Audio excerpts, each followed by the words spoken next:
Hi,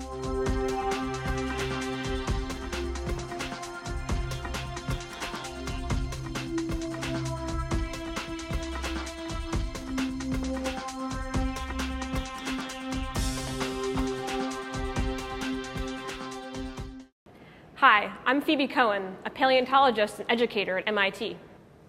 And I'm Francis MacDonald. I'm a geologist at Harvard University. We're here standing in MIT's Infinite Corridor on the third floor of Building 7 at MIT. The Infinite Corridor isn't actually infinite. It's 251 meters long, or about 825 feet long. Twice a year, the sun shines through the windows at the front of the corridor and shines all the way down the entire corridor, an event called MIT Henge, because of its similarity to the ancient ruins in Britain called Stonehenge, which align with the sun twice a year. So although we're here to talk about rocks, we're not here to talk about Stonehenge. We're here to talk about the vast history of our planet Earth.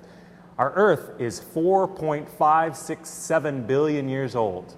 Now you can remember that, 4.567 billion years old. Francis, how do we know how old the Earth is? Well, we know that because elements decay with radioactivity, and we date these elements in rocks. Now, when I mean date elements, I don't mean take these rocks out to a movie. I mean, actually, we measure the abundances of elements that decay to another element. So rocks become a little bit different. So we measure, for instance, the abundance of uranium and the abundance of lead. And we know the rate at which these elements decay, and that gives us an age of the rock. Now, interestingly, all meteorites have the same age of 4.567 billion years old. If the entire length of the Infinite Corridor represents the 4.567 billion years of Earth history, where should Francis stand if we want him to stand in the exact place where dinosaurs went extinct? Here at position A, here at position B, or here at position C? We're going to take a short break now so that you can discuss with your class and with your teacher where Francis should be standing, position A, B, or C, on our Infinite Corridor timeline if he wants to stand in the exact place where dinosaurs went extinct.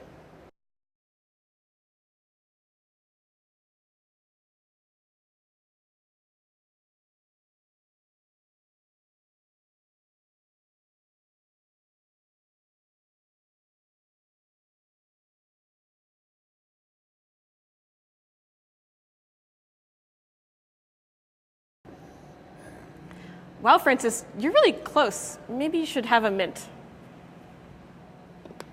The dinosaurs went extinct 65 million years ago.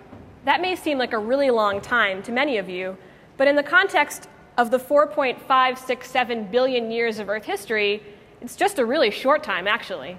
Today, we're going to explore Earth history and learn about all of the events that occurred during Earth's 4.567 billion year past. Then we're going to learn about how all of that time helps to explain processes that we see happen on Earth, like the buildup of mountains and the evolution of species.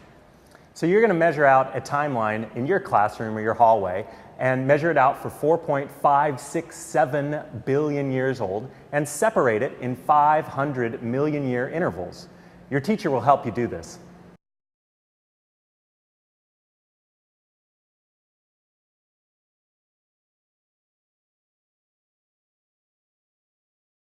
Now we're going to use the timelines that you just created in your classroom or your hallway to place important events in Earth and life history. But we're not going to tell you exactly where those events are. It'll be your job to work with your classmates in groups of 2 to 4 to place those events on your timeline. Your teacher will have cards with important events on them, such as the opening of the Atlantic Ocean and the evolution of mammals. Work with your class to place your events on your classroom's timeline.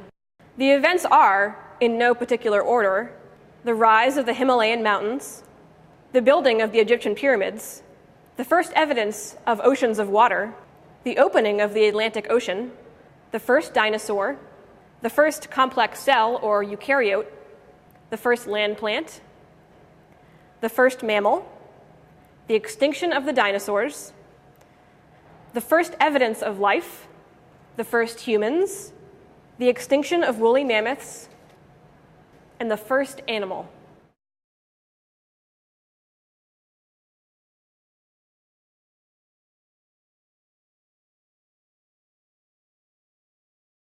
Now we're going to show you where each of these events belongs on our infinite corridor timeline. Francis, why don't you show them? The first event on our timeline is the formation of the world's oceans, about 4.2 billion years ago. The next event is the appearance of single-celled bacterial life in the oceans, about 3.9 billion years ago. Then we have the evolution of more complex cells, called eukaryotes, at 1.5 billion years ago. Next up is the evolution of animals, at 600 million years ago. Then the first plants move on to land, about 450 million years ago. The dinosaurs evolved about 230 million years ago. The mammals evolved a little bit later, 180 million years ago. Then the Atlantic Ocean began forming about 140 million years ago. The Himalayan mountains began forming 35 million years ago. Our genus, Homo, evolved about 6 million years ago. The woolly mammoths went extinct about 12,000 years ago, and the Egyptian pyramids were built about 2,500 years ago. So as you can see from our infinite corridor timeline here, even though we think of the Egyptian pyramids as being really, really old, in the context of all of Earth history, they're really just babies. Now it's your turn to go back to the timeline that you created in your classroom and reorder your events. Put them in the correct places and in the correct order. Then take a minute to discuss with your classmates and your teacher any events that really surprised you.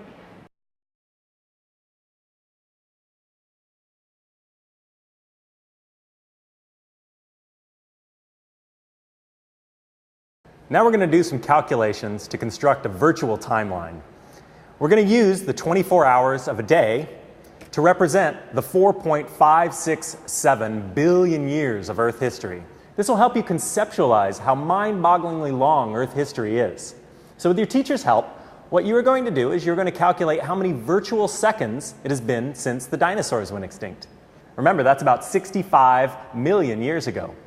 What you'll also do is figure out how many virtual seconds that Homo sapiens came about. That is about 200,000 years ago.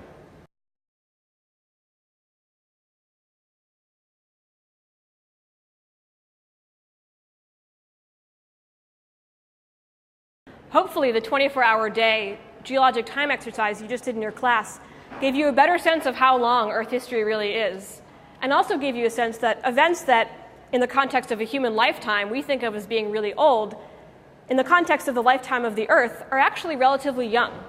So the dinosaurs, which went extinct 65 million years ago, on our 24-hour clock, only went extinct 20 minutes ago.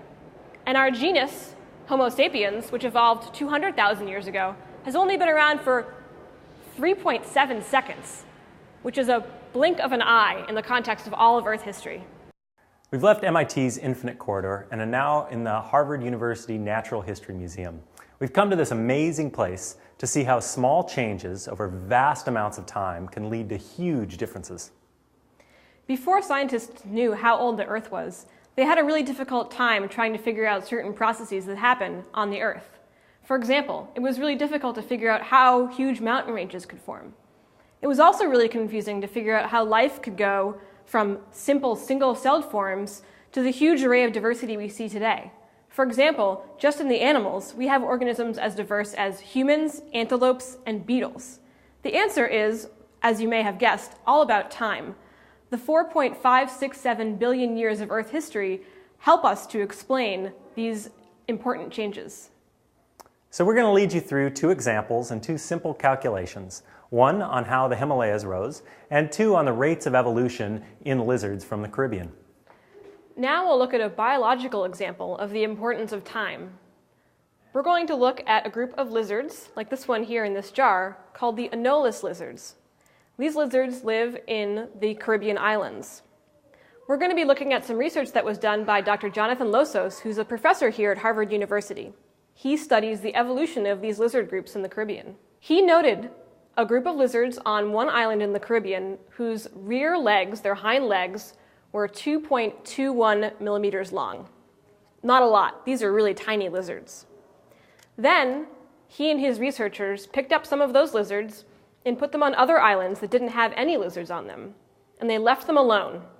From 1977 to 1991, those lizards lived on their new islands on their own. Then, in 1991, Dr. Losos and his researchers came back to the islands and measured the hind leg length of both the original lizards from the original island and then these new lizards on their new islands. They discovered that on the new islands, the hind limbs of the lizards had changed. They had grown from an average of 2.21 millimeters to a range of 2.24 millimeters to 2.26 millimeters. Now, that may seem like a really, really tiny difference, a difference so small it almost seems impossible that you could even measure it. But again, we'll see, using the power of geologic time, that those smallest changes can still accumulate to make huge differences.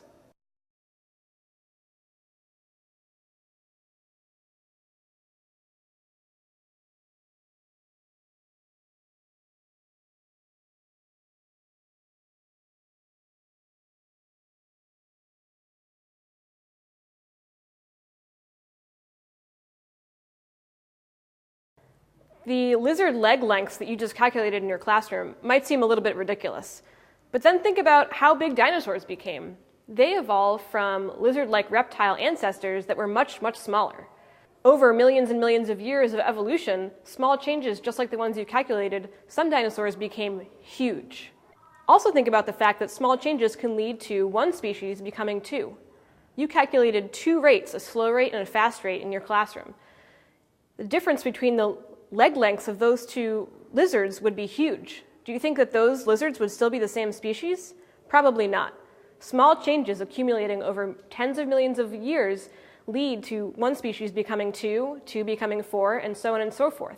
That's the process by which all of the diversity of life that we see today has been created. Here we are in the Harvard Museum of Natural History's mineralogical collection to talk about the Himalayan mountains. The Himalayas are rising as we speak. As the Indian plate drifts northward and collides into Asia, the Himalayas rise at about 10 centimeters per year. I wonder how long they're going to keep rising for. I mean, how much higher are they going to be in 10,000 years or a million years? I guess to figure that out, we need to know how high they are now. Do you know? No, I'm not sure. I should go check. Francis, we can figure that out with a satellite. Okay, while Francis goes and measures how high the Himalayan mountains are, we'll take a break and you can do some simple calculations in your classroom with your teacher. First, I want you to estimate how much higher the Himalayan mountains will be in 10,000 years and a million years. Then your teacher will give you a rate that's been calculated, and you can see how the actual rates compare to your estimates.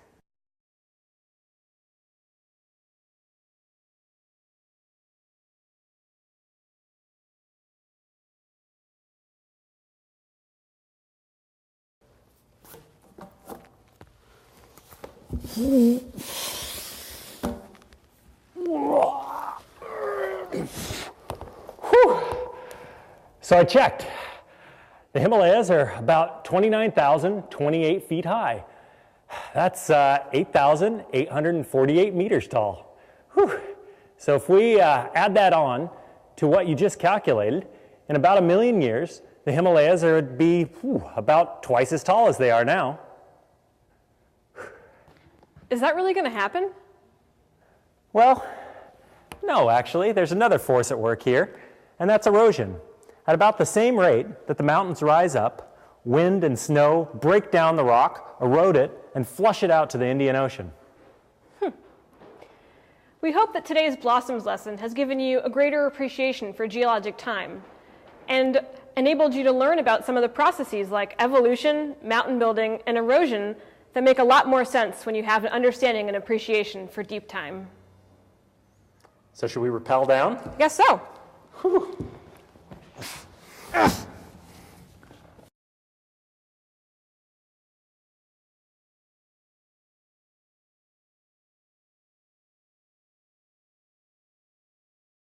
The Earth is 4.567 billion years old. That's a really long time and a really big number. And so it's hard for anyone and for students to conceptualize that number and really understand what it means. This Blossoms lesson will help students conceptualize that number and understand the processes that occur over geologic timescales.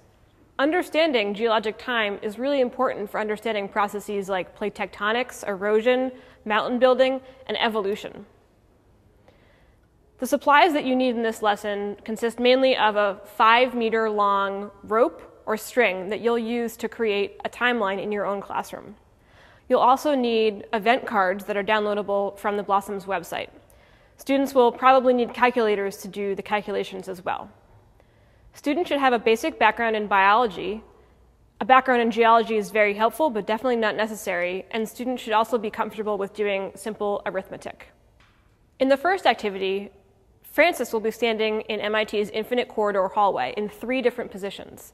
The students need to decide which one of those positions is the correct position for where the dinosaurs went extinct 65 million years ago. 65 million years ago seems like a long time, but on the time scale of 4.567 billion years, it's actually a really short period of time. Therefore, the correct position is the position where Francis is standing the closest to me and to the camera. The second activity, students will build their own timeline in class.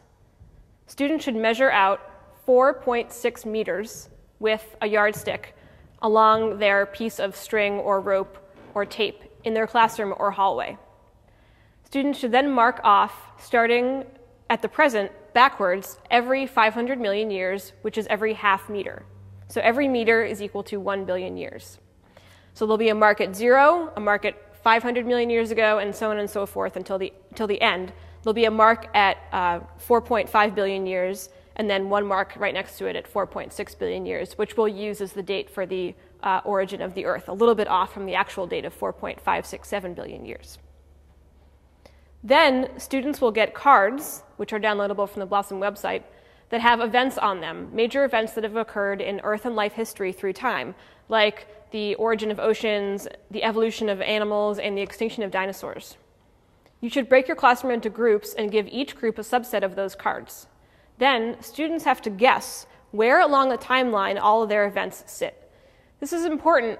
Instead of just giving them the answer, they need to try to figure it out on their own first. Then we'll cut back to Francis and I in the MIT Infinite Corridor timeline, and we'll show you where and when those events actually occurred, the correct order and the time. Then, in your classroom, the students will rearrange their cards along their timeline in the correct order.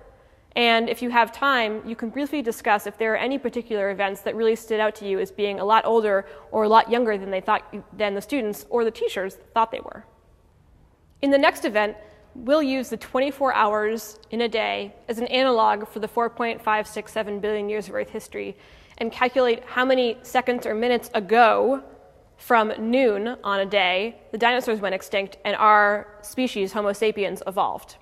So in order to do that, you're going to need to figure out how many millions of years are represented by 1 minute. And on the teacher handout, there are the exact calculations on how to do that.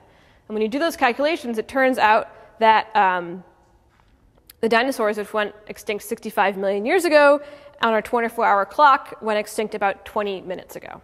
And our species, which evolved about 200,000 years ago, evolved only 3.7 seconds ago on our 24-hour clock analog.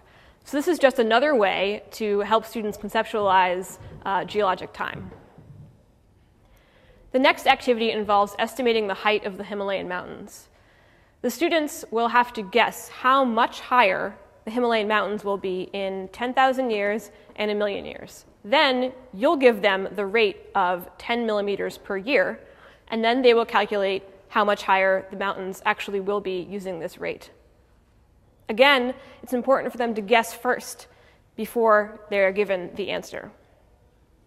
Then Francis will tell us exactly how high the Himalayan mountains are, and we can see the huge amount of height that is gained by uplift. But we'll also learn that erosion takes away a lot of that height. So the Himalayan mountains really aren't going to end up being twice as big as they are today, even though that's what the calculation will look like when you do it with your class.